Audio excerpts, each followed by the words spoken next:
Olá pessoal, meu nome é Bruno Saad, esse é um podcast voltado para a gestão pública, no qual eu trago convidados que atuam na área pública e também especialistas em temas relevantes para essa área. No dia de hoje eu trago um convidado muito especial, uma grande representatividade aqui no nosso município do Rio de Janeiro, mas antes de apresentá-lo, eu quero pedir a você que curta, compartilhe, se inscreva nesse canal para que a gente possa dar continuidade a esse projeto que vem trazendo conhecimento e informação para todos os cidadãos, estudantes e pessoas que gostam desse tema de gestão pública. Então, o nosso convidado no dia de hoje, ele é especialista em políticas públicas, ele está no seu 5º mandato. O primeiro mandato dele foi em 2004, quando ele tinha 22 anos. Né? E no ano de 2006, ele foi eleito, foi indicado, né, pela Embaixada Americana como um dos 7 jovens líderes políticos no Brasil.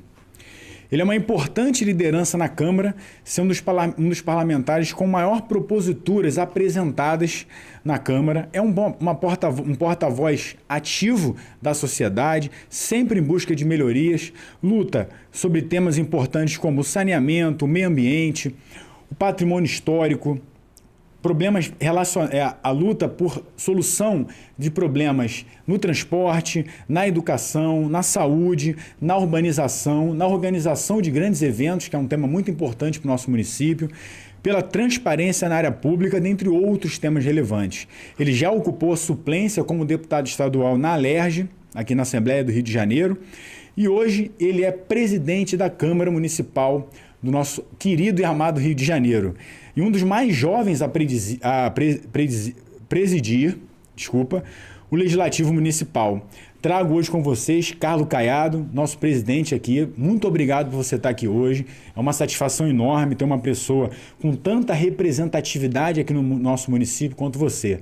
Obrigado por você estar aqui. Espero que a gente tenha um bate-papo bem interessante e a gente possa falar sobre vários assuntos aqui importantes ao cidadão. Muito obrigado. Eu que agradeço muito a oportunidade. O Bruno Saad, uma grande referência e vem fazendo um trabalho maravilhoso aqui nesse bate-papo, inclusive daquilo que a gente tem que cobrar dos políticos, a gente ter um planejamento, ter gestão pública. Não é só a iniciativa privada que tem que ter isso. O poder público tem que ter muito mais do que isso, porque, inclusive, mexe com os recursos, com as demandas, com as necessidades básicas da população. Então, parabéns, agradeço muito o convite, poder estar aqui com você e espero ter sido vai ser um bate-papo muito legal. Não tenho dúvidas que será, dado o conhecimento, esse tempo, né, à frente de uma função tão importante para o nosso município.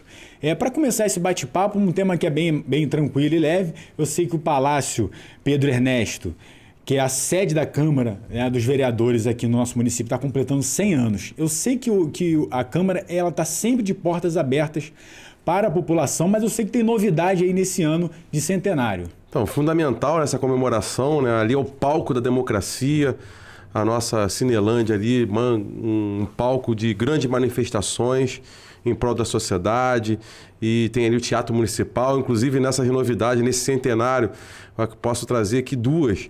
Uma é da lei que nós aprovamos agora recentemente, tornando ali o quadrilátero cultural, né? Como eu disse, tem o Teatro Municipal, tem o Centro Cultural também da Justiça Federal, enfim, entre outros, e a Câmara Municipal. E o outro também que a Câmara tomou uma decisão, né, eu como presidente, com a mesa diretora e todos os parlamentares, de transferir a sede da Câmara muito próximo dali. Nós compramos um prédio para contribuir com o programa do Centro da Cidade, Reviver Centro, inclusive, e ali no Cerrador. E o Palácio Pedro Ernesto, fazendo centenário, já está no trabalho para não só nos seus trabalhos comemorativos, mas também de virar um centro cultural, que será eternizado na cidade. Vai ser fundamental. Nós estamos estudando, inclusive, fazer uma fundação do Palácio Pedro Ernesto para poder fomentar a cultura, inclusive que nós aprovamos até nessa nossa legislatura como presidente, a Escola do Legislativo, a sede ser ali, e nós vamos ter uma discussão cultural nesse quadrilátero fundamental da nossa cidade em comemoração dos 100 anos do Palácio Pedro Ernesto, que gerou tantas manifestações, tantas oportunidades, discussões para a nossa cidade, para o nosso Brasil, para o nosso estado. Então, merece essa referência. Sem dúvidas. E ali é um palco importante de exercício da democracia. Sim, o amarelinho do lado também, né? O amarelinho está ali do lado. Em que muitas manifestações, muitos grupos, né, da nossa sociedade vão até a Câmara para postular, para fazer daquele ambiente ali um ambiente democrático. Então, assim, comemorar isso e estar com essas portas abertas parabéns por essas iniciativas. Eu acho que o cidadão carioca sabe a importância que aquele espaço tem para o nosso Rio de Janeiro, né? E essa nossa decisão, desculpa interromper, fazem 100 anos do Palácio. Então nós estamos projetando para mais 100 anos e por aí vai, para a gente valorizar o Palácio Pederneiche, né? Você verá um centro cultural, até hoje, por exemplo, nós somos 51 vereadores, chegou em 91, ser 21 vereadores, então até o Palácio, a Câmara está lá trabalhando, está deteriorando aquele monumento. Então a gente fazer essa transferência, nós estamos zelando por um grande patrimônio da cidade, que eu tenho certeza que o seu valor histórico que sempre teve, girando esse centro cultural, vai atrair cada vez mais turistas na nossa Cinelândia. Que bom. Agora eu vou falar de um tema, assim, eu trouxe logo esse tema para o início do nosso bate-papo, que é um tema muito, muito relevante, importante, que a gente passou momentos difíceis aí na área da educação, nas escolas, tivemos umas tragédias no nosso país, e eu sei que a Câmara ela foi muito atuante junto ao Poder Público Municipal, eu digo o Executivo, junto com o Secretário de Educação, para saber que ações o poder público poderia tomar para tornar esse ambiente das escolas mais seguro, para que os pais, né, eu tenho 2 filhas, eu me preocupo com a segurança da minha filha, fico preocupado em colégio, todo mundo fica, né? Todo mundo que é pai fica. Então, assim, quais ações, como é que a Câmara vem apoiando e vem fiscalizando a atuação da gestão no sentido de tornar esse ambiente mais seguro, não só para os professores, mas para os alunos e dar um conforto para os pais? A Câmara Municipal, não só de hoje, vem há algum tempo já debatendo a segurança nas escolas, não só nesses acontecimentos recentes, que eu vou chegar lá já no nosso bate-papo aqui, mas a gente buscar a interação dos pais com os professores, com os diretores das escolas, poder acompanhar os seus filhos, ter amor ao próximo, ter um trabalho de educação complementar através do esporte. Inclusive, nós aprovamos uma lei fundamental, que foi uma discussão durante a pandemia, que criou o reforço escolar nas escolas públicas, que isso é importante demais. E, recentemente, com os acontecimentos, que aconteceu até um tempo atrás em Realengo, de forma trágica, a Câmara convocou uma reunião em caráter de urgência com o secretário, para interagir juntamente ao secretário municipal e, obviamente, ao secretário estadual de educação, que não tem a ver diretamente conosco, mas as forças de segurança.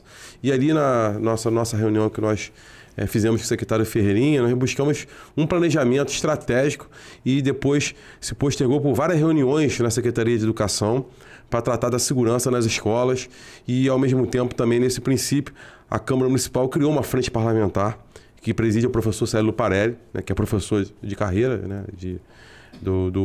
das escolas pública e privada.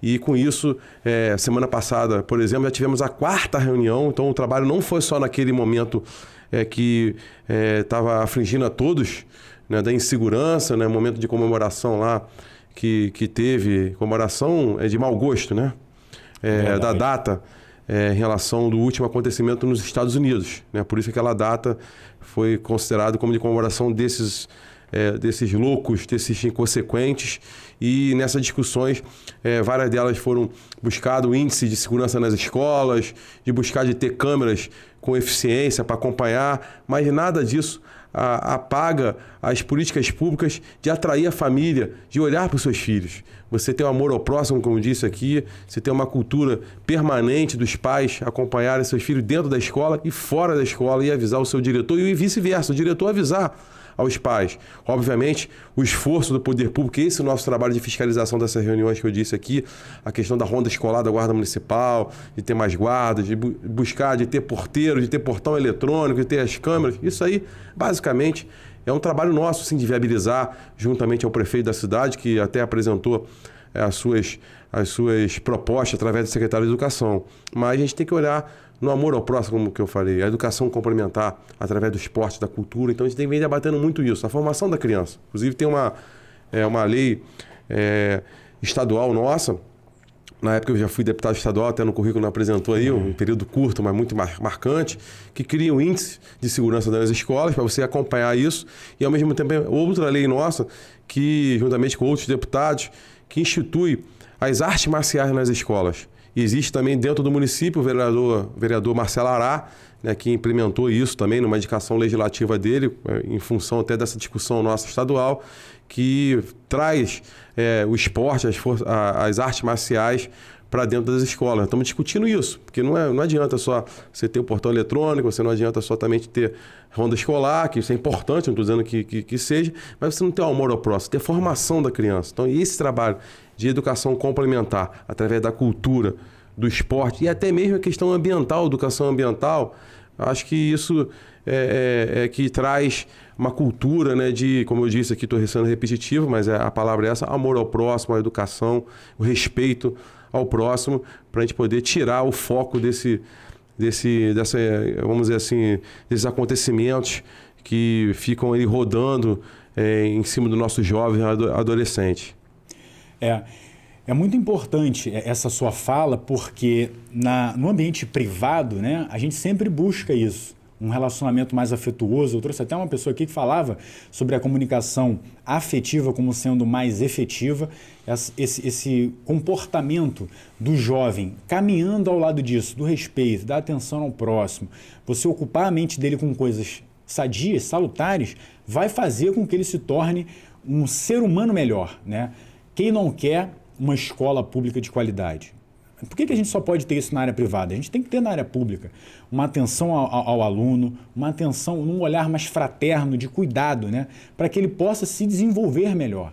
E uma atenção também ao professor, que é um tema também muito importante. Eu sei que a sua mãe também é professora. É aposentada do Estado, servidora. Então ela tem uma bagagem e um conhecimento bom nessa área e pode te dar um norte ali quando você precisa de uma informação mais apurada. Sempre dá. Minha mãe tem uma qualidade de ser professora, servidora aposentada, e ela ainda é psicóloga, formada, atua, e eu acho que é importante essa interação. Inclusive, assim, até bem lembrando aqui de várias ações que nós discutimos em relação sobre a segurança nas escolas, que envolve tudo, como eu disse aqui, nós colocamos também da importância de ter muitas psicólogas, poder acompanhar e ajudar e conversar com os jovens na sua formação, com os pais. Então, é um exemplo, enfim, que você lembrou muito bem em relação à minha mãe, em relação a isso, em relação também aos centros também regionais sociais, né, que são os CRAs da assistente social, para poder acompanhar também e buscar essa interação, né? Existe conselho tutelar, enfim, entre outras. Eu estou aqui resumindo, porque se a gente for falar sobre esse tema, a gente vai ficar até amanhã.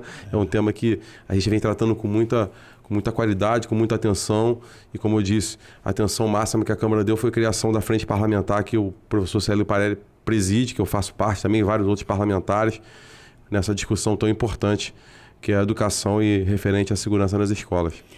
Bom, é muito importante a gente ouvir isso, né, numa representatividade como presidente da Câmara, esse direcionamento e essa atenção para a escola pública, né? Todo mundo quer que a escola pública se desenvolva. A gente depende, a educação é um bom caminho para o desenvolvimento de uma nação, né, de um país, do nosso município aqui.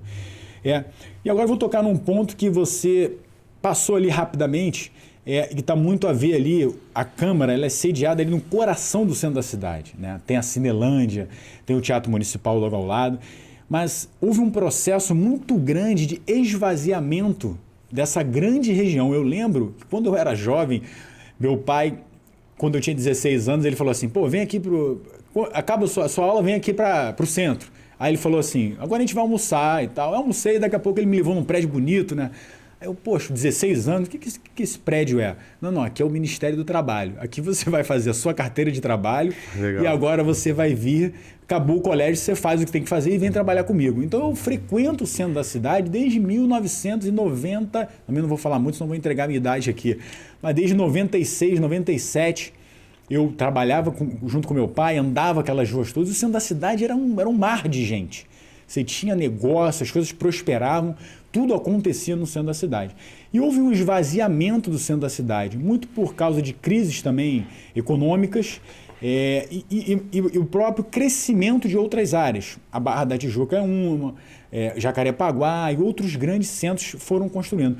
Qual é o caminho, ou o que a Câmara vem buscando junto ao Poder Executivo Municipal para tentar revitalizar esse centro, tornar ele mais uma vez referência de prosperidade no nosso município? Ô Bruno, você tocou num ponto assim que é fundamental, que gera esvaziamento das cidades, são várias questões. Você falou aí sobre a crise econômica, existe também a questão da pandemia, que também gerou não só na cidade do Rio de Janeiro, mas em grandes centros, que as pessoas trabalham de forma remota. E existe também uma questão também de gestão pública, né, de pensamentos, para você ativar isso, né? O Rio de Janeiro passou e sempre foi, infelizmente, um momento de muitas crises, não só econômica, mas crise ética, né, da política, crise ética em vários sentidos. Mas eu queria dizer que na nossa transição do governo Crivella para Eduardo Paes, a Câmara Municipal, eu já estava como vereador, tive a oportunidade de participar dessa discussão da transição e que foi muito discutido isso durante a campanha eleitoral sobre o que fazer pelo centro da cidade. E os poderes são independentes, mas são harmônicos, e nessa independência várias ideias do parlamento, né, várias posições, e de forma harmônica uma decisão de união do parlamento municipal, depois a gente assumindo inclusive em janeiro na Câmara Municipal, e do prefeito Eduardo Paes, até na transição, de a gente fazer um plano para o centro da cidade. O centro da cidade é o nosso coração, como você falou, né, o nosso pulmão total, coração e pulmão ao mesmo tempo. É o nosso centro da economia, é o centro social, é o centro cultural, e é uma centralidade que tem tudo. Lá tem VLT, tem metrô, tem trem, tem aeroporto, tem praça, tem infraestrutura, tem tudo. Tem a barca chegando ali próximo. A barca. E o que a gente pensou? Muito próximo do porto, que foi feito um investimento lá atrás, de acreditar no porto. Nós pensamos nesse projeto, juntamente com o Poder Executivo, o Poder Executivo encaminhou para a Câmara Municipal um projeto chamado Reviver Centro. E nesse Reviver Centro fala de vários incentivos para poder ativar o centro da cidade. E o principal deles, inclusive, trazer moradias, para você habitar o centro da cidade, para que as pessoas possam, inclusive, morar perto do trabalho. E isso aí foi um ativo muito importante, tem várias oportunidades que foram dadas através desse incentivo, várias moradias acontecendo.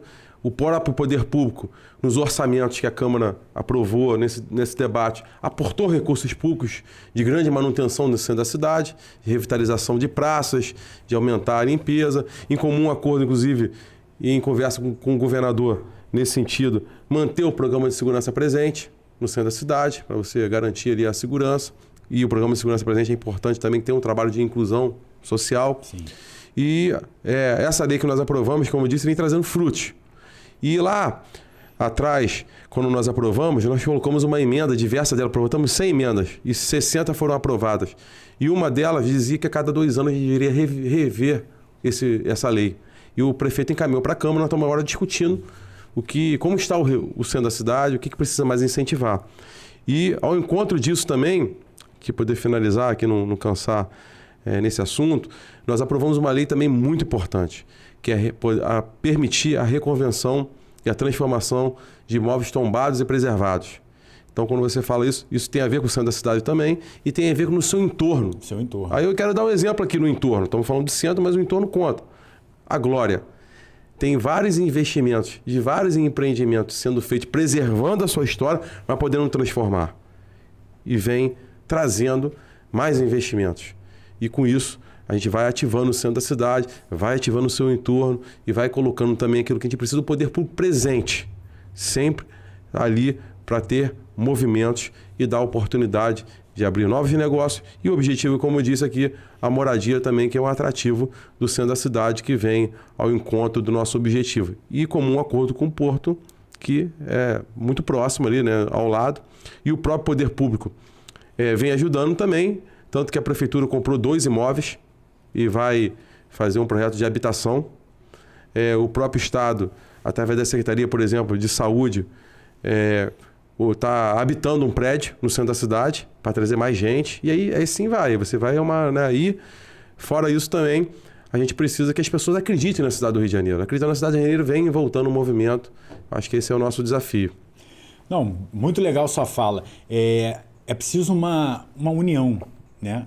Tanto o poder público se fazendo presente, olhando para o desenvolvimento de uma política pública, muitas vezes ele mesmo dando o passo inicial, ocupando um imóvel para trazer o servidor, trazer pessoas a irem àquele local. Isso movimenta a padaria da esquina, isso movimenta o mercadinho do lado, o estacionamento, faz com que a economia também gire. E o cidadão precisa acreditar. O cidadão, eu bato sempre nessa tecla quando eu converso quando eu falo sobre esse tema, o cidadão precisa acreditar no poder público e na sua cidade, no seu estado. Ele precisa fazer a sua parte. Ele precisa acreditar que é possível um caminho melhor. E se unir ao poder público, né? Participar ativamente das audiências públicas, participar ativamente do orçamento, entender as melhorias que estão sendo feitas ali na sua localidade e como é que eu posso como é que eu faço parte desse projeto, tornando isso melhor. Eu acho que você falou uma palavra bem importante, é acreditar que vai dar certo. Eu acho que é um grande passo a ser tomado. E pegando um gancho nessa sua fala, tudo isso aí também gira em torno de uma movimentação econômica, financeira, e aí vamos falar de orçamento. O orçamento do nosso município acaba também prejudicado com essas crises. Né? O centro da cidade, se ele não tiver comércio, se ele não desenvolver as áreas de comércio, de bar, restaurante, serviço, o próprio estado, o município, arrecada menos.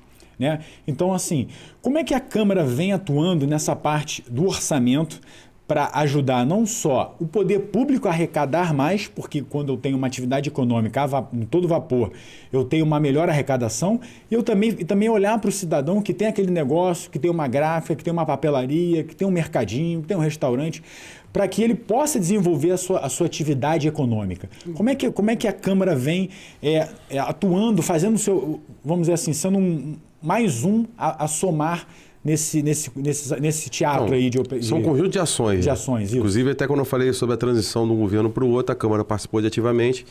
Em janeiro de 2021, que é um período que foi o nosso 5º mandato, o início da legislatura, a gente assumiu a presidência.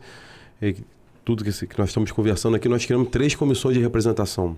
Uma de representação de combate ao Covid, a outra de retorno às aulas e a outra de desenvolvimento econômico e tributário. Através disso, as 3 que gera que a gente falou do Reviver Centro, e uma delas é sobre, obviamente, tem a gestão da prefeitura, mas existem ações do legislativo que levam a gente buscar olhar para o orçamento. Nós aprovamos algumas leis que levam a contribuir, né, em diversas ações de gestão do Poder Executivo.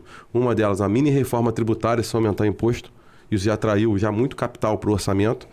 Aí eu posso dar aqui exemplo do ISS, que às vezes tem briga que o outro município cobra 2% e a cidade do Rio de Janeiro cobra 5% e a pessoa, né, a empresa não paga na cidade do Rio de Janeiro, paga lá e a prefeitura aqui cobra ele até na justiça que deveria pagar aqui.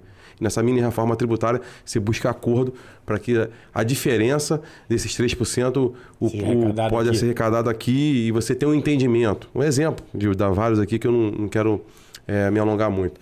E, ao mesmo tempo, nesse exemplo, queria dar outro, poderia ser também de vários incentivos que tinha na cidade, de ISS, mas sem critério. Nós criamos critérios. Isso já gerou mais arrecadação. E o outro, uma mini reforma tributária, outra, um regime fiscal para o Rio de Janeiro.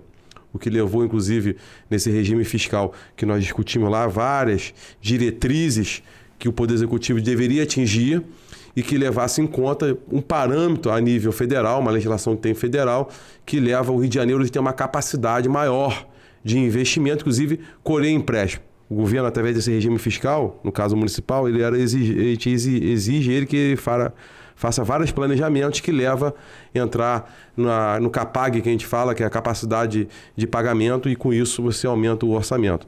Nós aprovamos a outra lei também, que, em comum acordo com o secretário de Desenvolvimento Econômico, o Chicão Bulhões, né, com o secretário hoje, de liberdade econômica. Para você ter mais atrativos para os pequenos e médios poderem abrir o seu negócio de forma formal, pagando imposto e ao mesmo tempo arrecadando mais. Porque uma costureira, por exemplo, que trabalha na comunidade do Alemão, para ela vender para uma... Se citar o nome de uma loja aqui famosa, Animalia, ela precisa dar nota.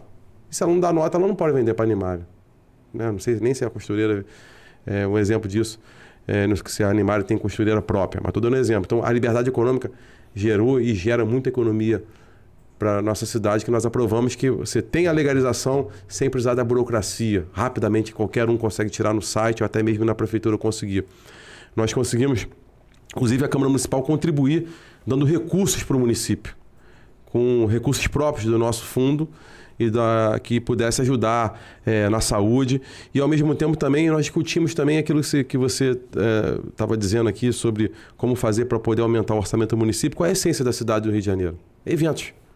Atrair eventos. Então, agora, por exemplo, nós tivemos um Web Summit, que o prefeito foi lá, pessoalmente, em Portugal, trazer para cá. Super evento. A Câmara ajudou a discutir isso, a patrocinar a vocação da nossa cidade. E, com isso, a gente buscou, inclusive, ter turistas não só internacionais, mas turistas de outros estados no Rio de Janeiro. Falar que o Rio de Janeiro está atrativo. Inclusive, pós-pandemia, a gente falou que o Rio de Janeiro é a cidade aberta. A cidade para atrair cada vez mais turistas, que as pessoas estavam preocupadas. Aqui, né, tem as praias, tem tudo. Então, Verdade. então você começa assim, até me alongando muito aqui, mas uma coisa atrai. Como que aumenta o orçamento? Tem que ter gestão.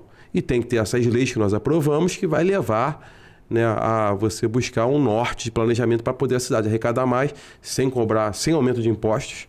E com isso você vai, né, alavancando a cidade, com os eventos, traindo mais impostos. O próprio carnaval foi um sucesso total. Né? Só o carnaval gerou mais de R$1,5 bilhão de reais para a nossa cidade. O Weber Summit é outro. Enfim, entre outras atrações. E aquilo que a gente falou no início aqui, acreditar na cidade do Rio de Janeiro. Vários investimentos. Tanto que aqui o índice de desemprego da cidade do Rio de Janeiro, da capital, é um dos melhores índices das capitais do Brasil. Começou a gerar emprego, as pessoas começaram a acreditar e investir. Né? Aí, como você falou, o amigo lá, o sujeito, abre uma nova padaria, um novo restaurante. Né? Nós estamos aqui no objetivo desse planejamento da cidade, juntamente com a prefeitura de o Porto, como a gente está dizendo aqui, a cidade do Rio de Janeiro ser a capital da tecnologia, mas o Porto ser essa referência. Tanto que está sendo criado o Porto Malevari, não sei se você conhece, que é um projeto de startups naquela região. Então, assim, são vários objetivos, mas a gente tem que fazer acreditar a cidade. Um desafio que nós temos, que a Câmara aprovou, leis para isso, é o transporte público, que fomenta, né, a parte da economia. Né? O trabalhador não consegue chegar no trabalho se não tiver transporte público. E aí os investimentos foram feitos. A Câmara aprovou uma lei do BRT, e que gera isso. E era as pessoas acreditar. E agora, para realmente finalizar, de acreditar a cidade, em legislações que são aprovadas, nós estamos discutindo o plano diretor da cidade. Para você discutir o desenvolvimento urbano da cidade, que envolve transporte, meio ambiente, envolve tudo, ocupação dos bairros e etc. E com isso, você tem atrativo de mais investimentos em nossa cidade. E a gente buscar essa característica. Nós temos o Santa Cruz, por exemplo, que tem a nossa zona industrial. Estava desacreditado. Sabe por quê? Coisa simples e várias outras coisas. Uma rua que precisava ser urbanizada, que os caminhões não chegavam. Nós dialogamos com a prefeitura abriu investimento de urbanizar uma rua, de asfaltar uma rua. Aí lá fomentou a zona industrial da nossa cidade. E aí por aí vai. Não, muito, muito rica essa sua fala. Mostra o quão importante é o papel do vereador, né? Porque eu já falei isso aqui outras vezes, ele é um grande interlocutor, não só com a sociedade, mas com o Poder Executivo lá que está realizando uma política pública, direcionando recurso para uma área importante, por exemplo, a área turística, a área do desenvolvimento urbano. É muito importante esse papel do vereador porque está na ponta, né? Está no dia a dia. Ele tem a função da representatividade, ele representa o cidadão. Então ele precisa ir ao cidadão, ouvir o cidadão. Como é que está a sua vida? Como é que está o seu negócio? Por que essa área aqui não se desenvolve? Te dar um exemplo aqui, desculpa te interromper. O Canecão. Quantos anos o Canecão está fechado? Do Rio de Janeiro. Quantos anos o Canecão está fechado? Eu não sei. Me recordo que foi com meu pai lá. Já deve ter talvez aí uns 20 anos. 20 anos. Então a Câmara Municipal aprovou uma lei que está proporcionando hoje o Canecão, que é público, né? Ser concedido, e uma empresa lá, que eu não sei o nome, ganhou licitação. Nós aprovamos uma lei. Então, assim, a Câmara teve esse cuidado juntamente com a Prefeitura de interagir e buscar soluções que possa gerar progresso para a cidade. O que imagine o Canecão aberto para a cidade? O que vai gerar? Palco histórico de shows assim, histórico, com vários cantores assim que marcaram a cidade, e foi um ponto, né, de relevância para a nossa cidade. É um ícone, foi um ícone. Talvez as pessoas mais novas não saibam de quão importante foi o Canecão para a nossa cidade, para a nossa economia. Sim. Palco de shows aí é maravilhoso. Que inclusive, é a essência do Rio de Janeiro. A história é ao mesmo tempo com a questão do atrativo cultural. Inclusive, a gente fala que a gente é o centro da cultura do nosso Brasil, a gente continua sendo, mas São Paulo, por exemplo, vem fomentando há um tempo, e nós estamos correndo atrás, acredito, nós nivelamos agora, nós vamos passar ele já o centro cultural do país. A gente está correndo um pouco atrás de recuperar esse atraso que ficou aí, o Rio de Janeiro ficou meio para trás, né? E precisa... O o político, vamos dizer assim, o gestor, que está em cargos assim como uma presidência da Câmara, uma prefeitura, ele precisa entender a essência do carioca. Ele precisa ter no sangue dele a vontade de implementar um carnaval, de ter uma estrutura boa para os jogos do futebol, que é um outro patrimônio importante do nosso país, da nossa cidade, entender de samba, entender disso, porque senão ele não consegue compreender o que é o nosso município. E olhar a cidade toda, né? A cidade maravilhosa que é, mas complexa, geograficamente com várias características, né, que a gente tem que preservar e ter políticas públicas para poder atender a cidade como um todo. Quando a gente fala, por exemplo, de história, por exemplo, eu aprovei uma lei que eu sou o autor principal com vários outros vereadores que tornou Santa Cruz como uma cidade imperial. Que legal. E muitas pessoas não lembram da história, que ali passou, né, princesa e tudo, e tem a sede e que é histórico e tem vários imóveis tombados, tem um acervo histórico maravilhoso. Então a gente tem que olhar a cidade como um todo. Se você olhar a nossa própria a parte de aviões, em Realengo ali tem um grande centro, tem um museu aeroespacial, enfim, inclusive tem um dos mais visitados do mundo. Então assim, a gente tem que olhar a cidade como um todo. Tem parques que a cidade está criando para poder se envolver a natureza, legislações aprovadas na Câmara Municipal, que vem fomentando isso. Então, aquilo que você falou, o político, né, tem que ter uma visão ampla, tem que especificamente buscar na sua gestão de políticas públicas o atendimento básico da cidade, que tem que ser na educação, na saúde, enfim, no transporte, mas tem que ter uma amplitude de olhar para o crescimento para que a cidade se desenvolva. Não, muito legal, muito bacana e rica a sua fala.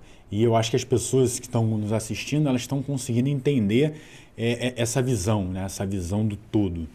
E aí eu vou entrar num tema, pegar também um gancho na questão do transporte. Nós temos uma quantidade enorme de rios navegáveis e às vezes eu moro ali próximo da Lagoa de Jacarepaguá. E por que a gente não... Eu penso, por que a gente não explora isso? Se eu pegar um transporte, né, hidroviário que me leve, por exemplo, para o Parque Olímpico, eu não vou demorar 5 minutos, porque vai cortar a lagoa e vai chegar lá. Se eu quiser ir para o metrô da Barra, tem um canal. O que está faltando para a gente tirar do papel esse grande meio de transporte?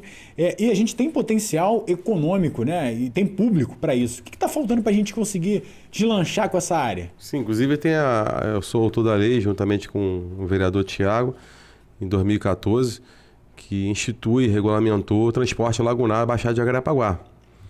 E a boa notícia aqui, né, que eu poderia dar lá de trás o porquê de não ter esse transporte, que eu posso falar da notícia boa, inclusive estive até com vários vereadores numa visita através da Iguá, que é a concessão, que é essa notícia boa, que ganhou o leilão da SEDAI, e inclusive com o biólogo Mário Moscatelli, que é muito reconhecido, que o problema é que nós precisamos despoluir a nossa lagoa, por causa do calado. Né? O barco não tem como passar porque está totalmente obstruído. Então, há uma política pública obrigatória dessa concessionária e também por vontade dela, ao mesmo tempo, de acelerar isso politicamente, a gente poder fazer um trabalho de despoluição das lagoas e um fomento, inclusive, dos manguezais, que inclusive nessa visita foi apresentado o plantio de manguezal que está sendo feito ali no Arroio Fundo, no canal do Anil, para poder preservar o meio ambiente. E você fazendo a dragagem que essa Iguá vai fazer, você consegue dar um calado, que essa é a notícia boa, e que nós estamos com a visão que isso vai acontecer. Já tem 250 milhões de reais liberados pela própria Iguá, e o governo do estado ficou de liberar mais em torno de 200 a 300 milhões, em torno disso, para que você despoluir essas lagoas todas para poder viabilizar isso. E a outra notícia boa, que na discussão do Executivo Municipal, nós tivemos mês passado, inclusive por nossa iniciativa, solicitação ao prefeito Eduardo Paes, e que ele publicou uma PMI, né, um procedimento de manifestação de interesse, e que uma empresa apresentou um projeto de viabilidade dessa regulamentação da nossa lei, e nós fizemos aqui, como eu falo, mês passado, uma audiência pública na Câmara Comunitária da Barra, com diversos técnicos, biólogos, moradores de Jacarepaguá, da Barra, Recreio, Vargens, para discutir do transporte lagunar. Então nós estamos no caminho para que isso possa acontecer. Primeira, a questão ambiental, e segunda, a viabilidade econômica, e você É claro que isso é fundamental, não só você como morador, mas um trabalhador, inclusive, né? Trabalhar. O tempo que ele fica ali no ônibus, o tempo no transporte público, no BRT vai ser reduzido drasticamente aí. Interagindo com o metrô, no transporte, com o próprio BRT. Um exemplo disso que a gente tem em pesquisas, que o maior alimentador de mão de obra de nossa cidade é a comunidade Rio das Pedras. Vários trabalhadores ali, para eles poderem chegar e pegar o metrô, ou ir para o Barra Shopping, por exemplo, que tem muita empregabilidade ali, eles levam 1h30, 2 horas. Isso é um absurdo. O cara já chega para trabalhar, cansado, ele ainda tem que render ali o trabalho dele, fazer o melhor Se dele. pegar o transporte lagunar, ele vai chegar em 10, 15 minutos. Esse aí, por aí vai. Então, é um transporte que, inclusive, é um transporte ambientalmente que favorece muito, né? Eu acho que é o caminho e nós estamos nesse propósito. Não, acho que também é um transporte atrativo. É um passeio, vai ser um passeio. Quem não quer passear ali pelas lagoas, às vezes se dá uma volta, né, levar uma criança para ver como é que é. Também tem esse lado aí da beleza natural que o nosso Rio de Janeiro tem. Então, eu acho que é um caminho bacana, bom essas informações.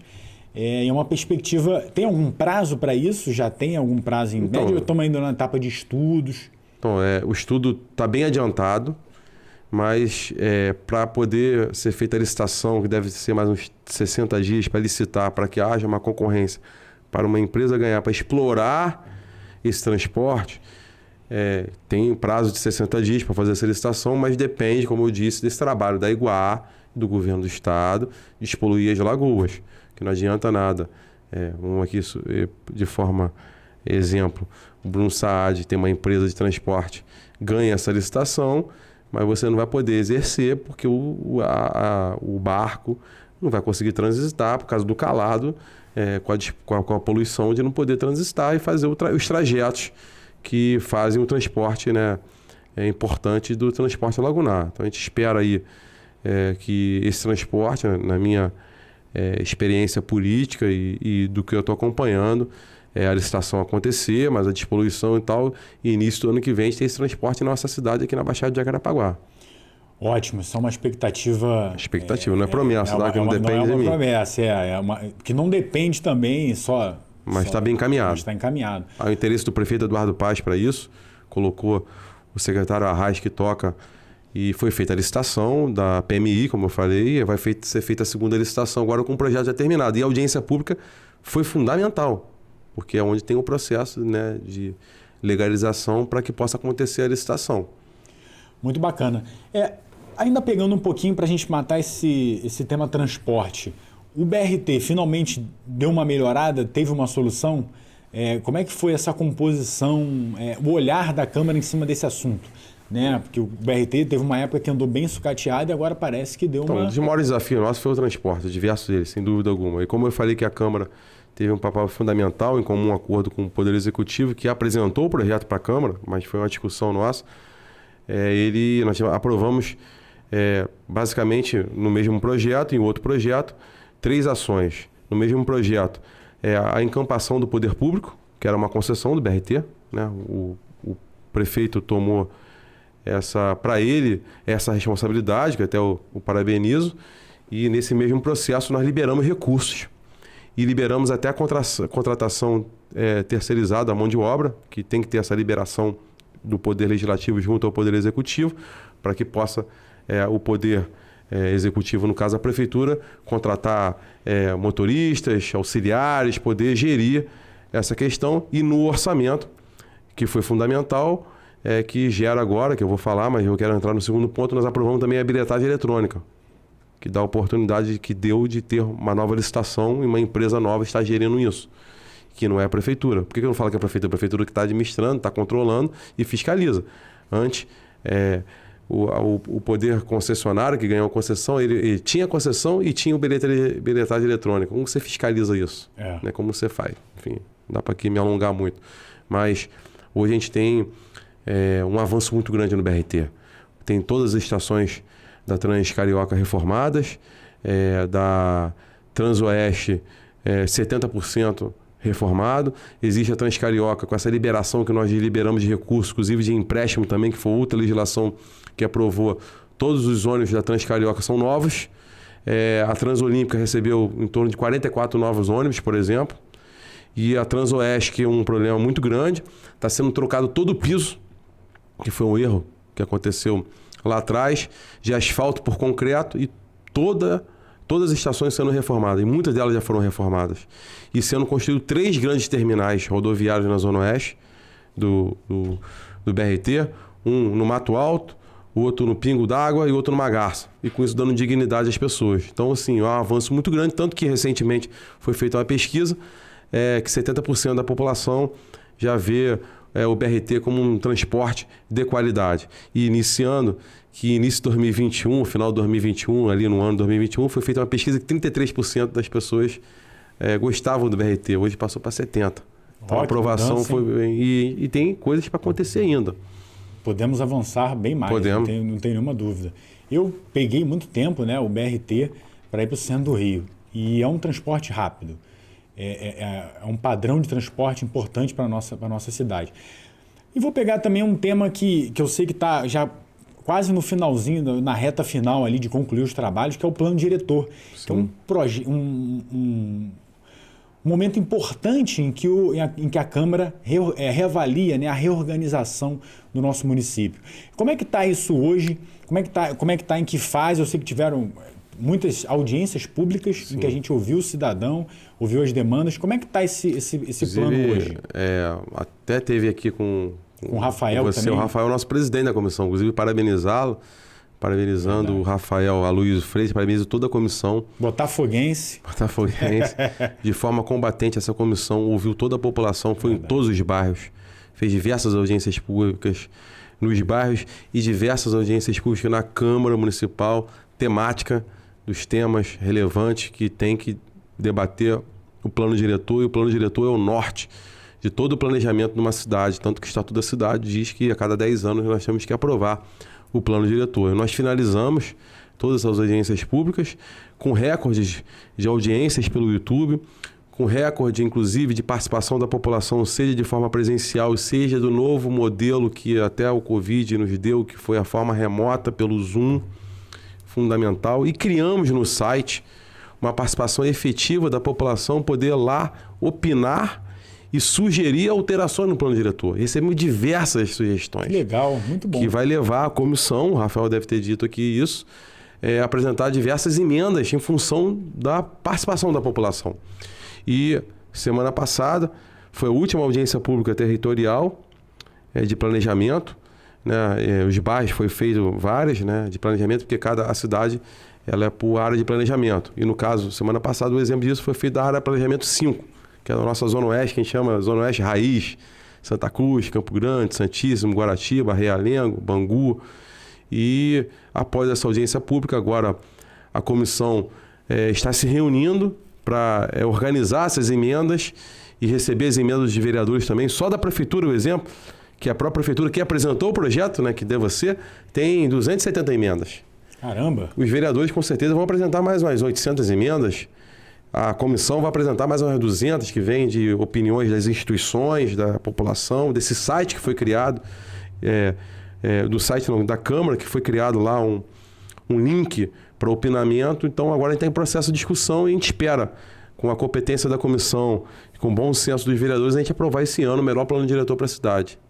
Que bacana. E é muito importante quando a gente vê o poder público ouvindo o cidadão, trazendo o cidadão para participar do ambiente político. Porque, ao final, quem vai ser atendido é o cidadão. Né? A máquina pública gira em torno de tornar a vida do cidadão melhor, em torno de tornar a cidade uma cidade mais atrativa, uma cidade que potencializa o que ela tem de bom, como o lazer, como sendo uma grande referência turística. Então, assim, é muito bom a gente, enquanto cidadão e atuante na área pública, saber que a Câmara tem esse olhar para o cidadão. Isso é extremamente importante e bom para a nossa cidade, né? Sim. E vai ao encontro, inclusive, de tornar o ambiente mais transparente. E aí eu sei que você tem uma participação importante na autoria dessa lei que criou o portal de transparência Sim. aqui no município do Rio de Janeiro.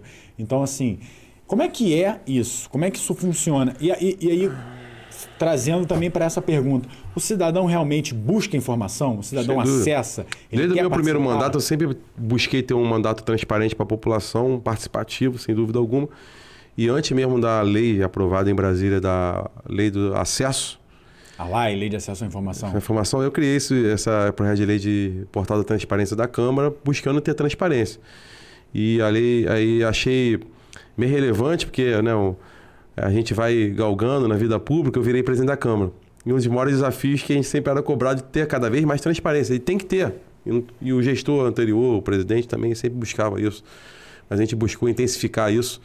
E criamos um novo site na Câmara Municipal, que foi um sucesso. E a gente busca ter essa transparência, tanto que aí eu queria aqui agradecer a todos os servidores da Câmara Municipal, que tornou o nosso Parlamento Municipal aferido pela Tricom, que é a associação que fiscaliza todos os órgãos públicos. Nós ganhamos o Prêmio Diamante. Que é o prêmio dos Tribunais de Conta, né? Isso. Nós ganhamos o Prêmio de Excelência em Transparência. E que isso é importante, fundamental, né? Através do nosso portal, das nossas ações, que não é só estar no site também, são as ações da Câmara. A gente vai aprovar aqui uma lei X, a população e o Ministério Público tem que saber ponto a ponto dessa lei. Isso também é transparência. Né? A gente chegou a alguns momentos, infelizmente, de legislações que foram suspensas na Justiça porque falava que não tinha transparência. Então, nós estamos... Toda reunião, plano diretor, como você disse aí, que quer dizer transparência, todas as reuniões nós convidamos todas as instituições e convidamos sempre o Ministério Público para estar presente nas reuniões. Então, isso é transparência. Então, esse prêmio que nós ganhamos de diamante é um objetivo do parlamento, de cada vereador que participou disso, mas dos servidores municipais, do caso da Câmara Municipal, que buscou cada vez mais a transparência, a nossa nova comunicação da Câmara. Então, eu acho que é um objetivo nosso, cada vez mais.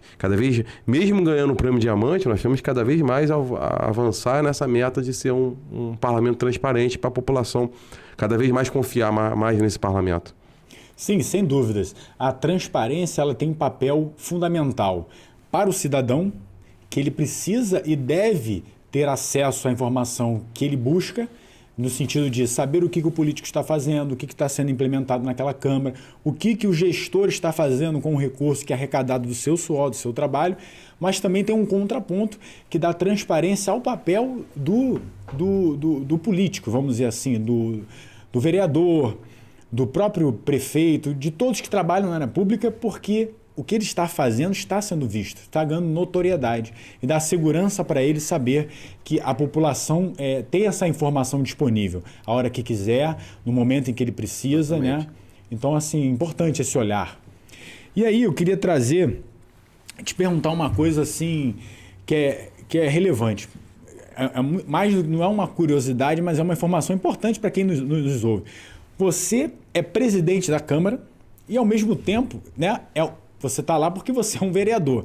Então, você tem funções hoje como gestor, você está gerindo uma casa importante, né, um berço da democracia, onde você tem que lidar com pensamentos plurais, com pessoas de todas as áreas, e ao mesmo tempo você tem que ser o vereador que sai à rua, que vai à população, que escuta uma área, que entende a necessidade e a demanda. Como é que é conciliar esses dois trabalhos? Porque você também, não adianta você ser só um excepcional presidente da Câmara e você esquecer do papel para o qual você foi eleito. Como é que é esse desafio? É um desafio enorme, né? Não só o estresse, mas como... até não só emocionalmente, mas também fisicamente. Você tem que estar em todos os lugares ao mesmo tempo. E haja agenda, né? E você tem que trabalhar em 3 vertentes. Primeiro, como você falou muito bem, gestão. A Câmara faz gestão. Tem que gerir o dinheiro público, tem que gerir o planejamento, isso a gente fez. E o segundo é você representar aquele que a gente elegeu. No caso, no parlamento, quem me elegeu para ser presidente foram os vereadores. Então, tem que estar ali como um grande mestre de cerimônia, vamos dizer assim, atendendo todas as vertentes, e cada vereador que está ali faz parte do reflexo da sociedade e representa a população. Então, todos têm que respeitar. Todos. E tem que dar a voz para todos. Tratar todos de formas iguais. E nesse propósito segundo, queria dar um exemplo, nós criamos a Escola do Líder, Colégio de Líderes na Câmara, que não tinha. Então, cada partido, cada... coligações que são feitas dentro do parlamento, tem um líder. Então a gente faz a cada 15 dias uma reunião com os líderes e com isso democratiza o parlamento. Você olha no olho das pessoas e vê o equilíbrio, faz acordos que a cidade possa andar, o vereador que discorda dessa lei, mas é uma lei que demonstra a importância da cidade, vai para o plenário, vota contra, faz as suas emendas, dá oportunidade para todos. E nesse exemplo, assim, queria dar para vocês, eu estou ali 3 anos como presidente, nós nunca tivemos uma quebra de discussão. Quer dizer isso, quando o projeto vai para votação, você se inscreve para discutir, o vereador, e geralmente pelo nosso regimento interno, ou seja da oposição, ou seja do governo, dependendo da matéria, você pega 17 assinaturas e você encerra a discussão, não discute mais. Isso anteriormente era feito direto, mas na nossa gestão não foi feito nenhuma vez. Todos discutiram, todos tiveram a oportunidade de apresentar a emenda. E no terceiro que você colocou, obviamente, é o meu mandato como vereador. Eu tento, a todos os momentos, tento tudo possível, estar presente nos bairros que eu tenho voto, presente nas instituições que eu faço a minha interação do meu mandato como vereador, e requer um trabalho intenso, mas graças a ter uma equipe muito bem preparada e graças também às atividades tecnológicas que nós temos também, que ajuda bastante essa comunicação, a gente vem conseguindo, dentro do possível, né, dar conta disso, mas não é fácil. Mas a gente mantém focado, e a política, e principalmente esse papel, a política já mas principalmente nesse papel de presidente, é um sacerdócio. Você tem que viver ali, né, bastante tempo atuando nesse propósito. E aí, vamos avançar um pouquinho nesse tema, porque é importante. Nessa interlocução, para a determinação das pautas, dos assuntos mais relevantes, como é que é isso? Explica um pouquinho para a gente. Eu acho que o cidadão é quem atua um pouco, quer um pouco desse conhecimento, para entender como é que é essa interação na hora de colocar em pauta, de ouvir esse colégio de líderes, né, para determinar as temáticas que vão à votação. Então, existiu lá atrás que a gente fez um planejamento para a cidade, legislações que requer a cidade, né? Dados que são dados por instituições, pelo próprio Poder Executivo, pelo próprio Poder Legislativo. Nós temos lá grandes técnicos na Câmara que falam, né, o que precisa ser realizado. E a gente vai, como eu falei, os poderes são independentes, mas são harmônicos, dialogando com o chefe do Poder Executivo e, nesse caso, dialogando sim no Colégio de Líderes. O Colégio de Líderes tem um projeto de definição que pauta as prioridades da cidade, e como eu falei, os líderes, eles representam os seus liderados, né, que são os vereadores, e cada vereador é reflexo da sociedade, cada partido tem a sua pauta, a sua discussão que dá a sinalização da importância, e o Colégio de Líderes vai definindo o que é preciso ser feito. Como eu disse aqui, o Revier Centro, que é o centro da cidade, foi um objetivo claro nisso. Temos vereadores que votaram contra, faz parte, mas contribuíram muito, mesmo ter votando contra. Muito na participação. Cria pelo menos um ambiente de discussão e faz com que o tema também avance. A gente tem falado lá que é início, meio e fim. A gente tem uma característica da política que a gente busca acabar, e tem que acabar, mas que todos falam, de você colocar a mão no político ou na política e escorrega. Estamos vendo, vamos ver, vamos resolvendo, e não sei o que. Não, aqui é o nosso lema que vem dado certo na Câmara Municipal, que os vereadores têm ajudado início, meio e fim. A concordância e a divergência, vamos colocar na mesa. A maioria decidiu que aquele projeto é importante a ser votado, vamos botar para votar, vamos discutir e dar atenção a todos e discutir para poder votar. Início, meio e fim, e assim vem acontecendo. Tem que chegar a um determinado objetivo e concluir. Sim. Muito legal. Estamos chegando próximo do nosso fim, né? Você tem uma agenda ainda corrida no dia de hoje. Mas eu queria te pedir, antes da gente finalizar, para você deixar uma mensagem para o cidadão. O que esperar, né, da Câmara, da participação da Câmara, da sua liderança hoje para o nosso município? O que o cidadão pode esperar de positivo? Participe como vem participando. A Câmara está muito transparente, mais produtiva, inclusive, do Brasil, na competição com qualquer outro parlamento, mas vem muitas audiências públicas.